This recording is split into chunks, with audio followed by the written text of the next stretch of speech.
अस्सलाम वालेकुम स्टूडेंट्स, मैं हूं आपका टीचर मोहम्मद सलमान अफजल। आज के लेक्चर में बच्चों हम करेंगे यूनिट नंबर 4 का another topic that is centre of मास। बच्चों अक्सर बच्चों को कन्फ्यूजन होती है सेंटर ऑफ मास और सेंटर ऑफ ग्रेविटी के दरमियान। आज आपकी वो मिसकंसेप्शन, मिसअंडरस्टैंडिंग और कन्फ्यूजन दूर होने वाली है। इस लेक्चर को एंड तक देखिएगा and don't forget to like and share this video. बात करते हैं सेंटर ऑफ मास की।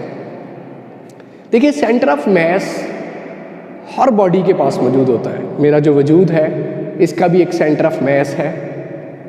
मुख्तलिफ़ किस्म की बॉडीज़ हैं, उनके भी सेंटर ऑफ मासेस हैं। सेंटर ऑफ मास क्या होता है? सेंटर ऑफ मास किसी भी बॉडी का वो पॉइंट है जहाँ, मिसाल के तौर पे ये एक डिस्क है, इसका वो पॉइंट जहाँ मैं इस पर फोर्स लगाऊं तो इसमें रोटेशन पैदा ना हो बल्कि ये फोर्स की सिमत में मूव करना शुरू कर दे। किसी बॉडी का वो पॉइंट जहाँ मैं फोर्स लगाऊं तो बॉडी के अंदर रोटेशन पैदा होने की बजाय क्या करे, वो बॉडी फोर्स की सिमत में चल पड़े। उस पॉइंट को बॉडी का क्या कहते हैं? सेंटर ऑफ मास। एक और देख लीजिए चीज़, ये स्टिक है, स्टिक है आपके सामने, length is a bar, rod सा। अब इसका centre of mass of course इसकी ज्योमेट्रिकल शेप की वजह से सेंटर पे होगा, लेकिन ये सारी बॉडीज़ के लिए नहीं है कि हर बॉडी का सेंटर ऑफ मास सेंटर में ही होगा। कुछ इर्रेगुलर शेप्स बॉडीज़ भी होती हैं, उनका सेंटर ऑफ मास निकालना पड़ता है हमें। सेंटर ऑफ मास वो जगह है जहाँ मैं फोर्स लगाऊँ तो क्या हो, ये बॉडी फोर्स की सिमत में चल पड़े, उस जगह का नाम है सेंटर ऑफ मास। फोर्स लगाऊँ तो फोर्स की सिमत में ये चल पड़े। एक और मिसाल देख लीजिए, ये किताब है, आपके सामने एक रेक्टेंगुलर शेप है, मुस्ततील शेप है। मैं इस पे वो जगह जहाँ फोर्स लगाऊं तो इसमें रोटेशन, ये देखिए इधर फोर्स लगाऊं तो रोटेट कर रही है, इधर फोर्स लगाऊं तो रोटेट कर रही है। एक नुक्ता ज़रूर इस बॉडी के अंदर होगा जहाँ मैं फोर्स लगाऊं तो ये रोटेट करने की बजाय उस फोर्स की सिमत, मेरी उंगली की लगाएगी फोर्स की सिमत में चल पड़ेगी। इस बॉडी के उस पॉइंट को क्या कहते हैं? Centre of mass. तो इससे समझ ही आई centre of mass of a system. System किसको कह रहे हैं? बुक सिस्टम है, मैंने आपको छड़ी दिखाई, स्टिक दिखाई, सिस्टम है। डिस्क दिखाई आपको, सीढ़ी दिखाई, सिस्टम है।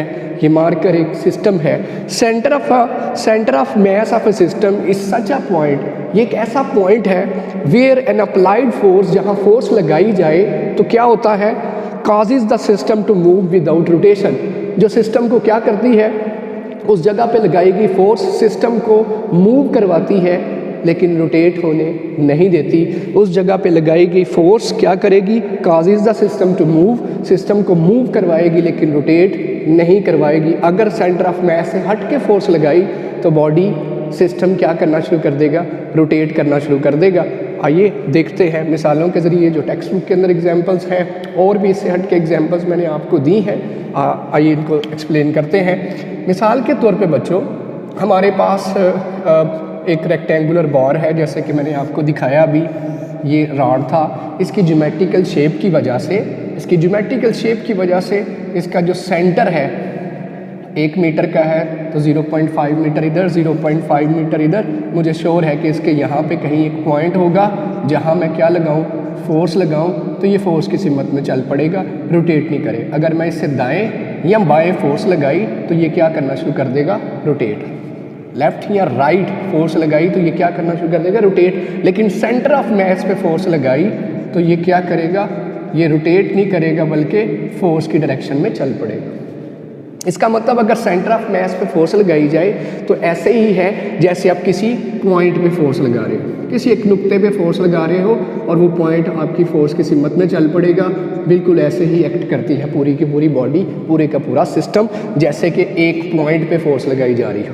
पूरी बॉडी उसके साथ है, कोऑपरेट करती है पूरी बॉडी, पूरा मास उसके साथ है। पूरी बॉडी ने कहा हुआ भाई तुम पे लगेगी फोर्स, हम तुम्हारे साथ ही चलेंगे। हर बॉडी के पास वो नुक्ता, वो पॉइंट होता है जहाँ लगाई गई फोर्स क्या करेगी? उस बॉडी में एक्सेलरेशन पैदा करेगी, उस बॉडी को मूव करवा देगी लेकिन रोटेट होने नहीं देगी, रोटेट नहीं करवा पाएगी। उस नुक्ते का नाम होता है सेंटर ऑफ मास।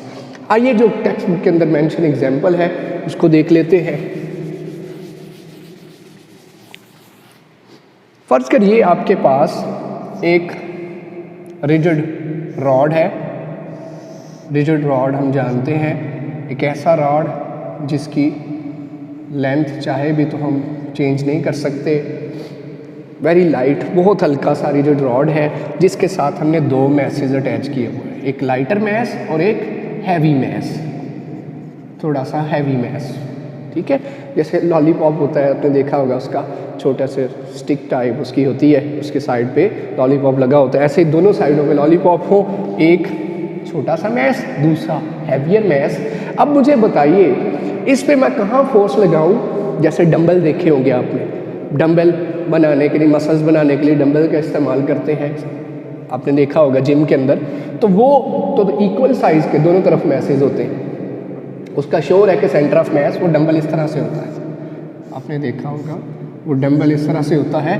जो भी मसल बनाने के लिए गया है जिम के अंदर, वो आप जानते हैं, इधर भी मैस इधर भी मैस सेम होता है, उसके ज़रिए उठाते हैं। 1 हैंडेड भी होगा ओवरऑल, इस तरह से ऊपर पुश करने के लिए भी होते हैं। इस तरह से आपके पास एक मैस, दूसरा mass lighter heavier. Of course इसका centre of mass heavier mass के करीब होगा इसका सेंटर ऑफ मैस, क्योंकि अगर मैं इसे बैलेंस करना चाहूँ तो ये बैलेंस इस जगह पे होगा। मतलब इस जगह पे अगर मैं फोर्स लगाऊं तो ये क्या करेगा? रोटेट नहीं कर पाएगा, बल्कि ये पूरी बॉडी, पूरा सिस्टम रोटेट नहीं कर पाएगा, बल्कि फोर्स की सिमत में चल पड़ेगा। तो ये नुक्ता, ये जगह जो हैवियर मैस के पास है वो क्या कहलाएगा? Centre of mess. आइए इस डायग्राम को दूसरी तरह देख लेते हैं। फोर्स लगा के, मिसाल के तौर पे ये आपके पास है, इसको मैंने इस तरह से वर्टिकली रख दिया, रिजिड रॉड, और ये साथ में हैवी लाइटर मैस और ये हैवियर मैस, थोड़ा फ़र्क है। ठीक है, अब इस लाइटर को थोड़ा सा और लाइटर कर लें ताकि फ़र्क वाज़िया रहे। अब बताइए इस पे, ये तो नुक्ता इसका मिड है, अगर मैं हैवियर मैस के करीब यहाँ इस पॉइंट पे फोर्स लगाऊंगा तो क्या होगा? अगली तस्वीर क्या बनेगी? ये फिगर 1 है, इसकी नेक्स्ट पिक्चर क्या बनेगी? ये आगे चलता जाएगा, इसमें एक्सेलरेशन पैदा होना शुरू हो जाएगा, लेकिन रोटेशन पैदा नहीं होगी, क्योंकि मैंने फोर्स कहाँ लगाई है? मैंने फोर्स एक्सर्ट की है इसके सेंटर ऑफ मैस पे। तो सेंटर ऑफ मैस पे अगर फोर्स लगाई जाए तो बॉडी लीनियर मोशन करेगी, एक्सेलरेशन ज़रूर पैदा होगा, लेकिन रोटेशनल एक्सेलरेशन नहीं होगा, रोटेशनल मोशन नहीं होगी, टार्क पैदा नहीं होगा, टर्निंग इफेक्ट पैदा नहीं होगा। सीधी एक जगह से दूसरी जगह, दूसरी जगह से नेक्स्ट आगे चल के देखूँ तो नेक्स्ट अगर देखूँगा तो ये आगे ट्रांसलेट हो चुकी होगी, आगे पहुंच चुकी होगी बॉडी, पूरा सिस्टम, लेकिन इसमें ज़रा बराबर भी रोटेशन पैदा नहीं हुई होगी। ठीक है, रीज़न इसके पीछे क्या है, लॉजिक क्या है कि मैंने फोर्स कहाँ पे लगाई? इसके सेंटर ऑफ मैस पे। Centre of mass of course इस बॉडी के अंदर हैवियर मैस के करीब होगा, हैवियर मैस के करीब होगा। लगाई जाने वाली फोर्स इसे लीनियर ट्रांसलेट करती जाएगी, लेकिन रोटेशन पैदा नहीं। क्या हमेशा हर जगह लगाई जाने वाली फोर्स से ही बॉडी सीधी मोशन करेगी, रोटेट नहीं करेगी? नहीं, ऐसा नहीं है। अगर आप सेंटर ऑफ मैस से हट के फोर्स लगाएंगे, मिसाल के तौर पे मैं किताब की मिसाल देता हूँ, सेंटर ऑफ मैस ये है, इस पे मैं फोर्स लगाता हूँ तो ये किताब आपके सामने ऊपर जा रही है, नीचे जा रही है, फोर्स लगा रहा हूँ। लेकिन अगर मैं सेंटर ऑफ मैस से हट के फोर्स लगाता हूँ तो आपके सामने है, इसके अंदर क्या पैदा हो रही है? अपने एक्सिस के गिर्द रोटेशन पैदा हो रही है। एक्सिस वो जिसके गिर्द ये रोटेट कर रही है, ये आपके सामने है। मैंने सेंटर ऑफ मैस से हट के फोर्स लगाई तो इसने रोटेट करना शुरू कर दिया। तो इसका मतलब ये हुआ कि अगर इन्हीं रॉड को अगर हम देखें, सेंटर ऑफ मैस से फोर्स हट के लगाएं तो इन्हीं के अंदर क्या पैदा होना शुरू हो जाएगी? रोटेशन पैदा होना शुरू हो जाएगी। ऐसे देख लीजिए, 3 डायग्राम्स उसने बनाई होंगी कि जब हम फोर्सेस क्या करें, इसके सेंटर ऑफ मैस से हट के लगाएं। ये था इसका सेंटर ऑफ मैस। मान लीजिए मैं फोर्स यहाँ पे करके लगाता हूँ तो क्या होगा? ये बॉडी एंटी क्लॉकवाइज मूव करना शुरू कर देगी।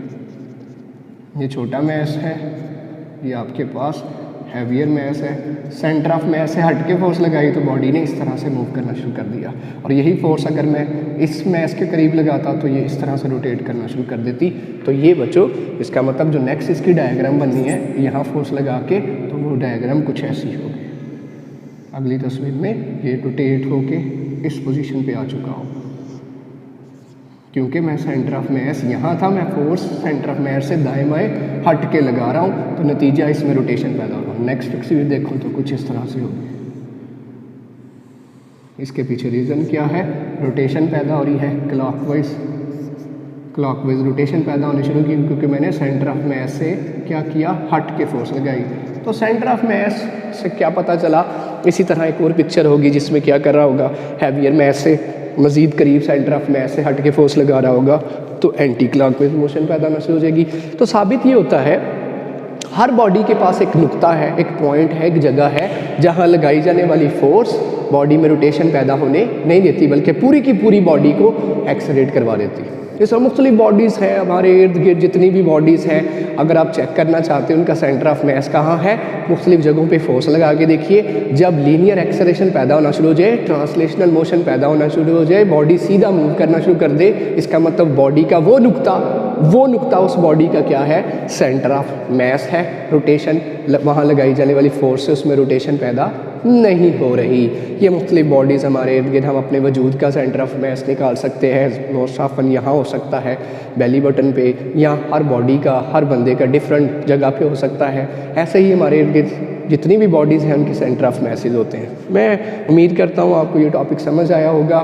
तो इससे क्लियर ये हुआ कि centre of mass of a system is such a point where an applied force causes the system to move without rotation, जहाँ लगाई जाने वाली फोर्स बॉडी में रोटेशन पैदा ना कर सके बल्कि उसे ट्रांसलेट करे, एक जगह से दूसरी जगह ले जाए, मोशन उसमें पैदा ज़रूर करवाए लेकिन रोटेशन पैदा, टर्निंग इफेक्ट पैदा ना कर सके। ये था आज का हमारा लेक्चर। इंशाल्लाह नेक्स्ट लेक्चर के साथ हाजिर होंगे जिसमें हम डिस्कस करेंगे सेंटर ऑफ ग्रेविटी।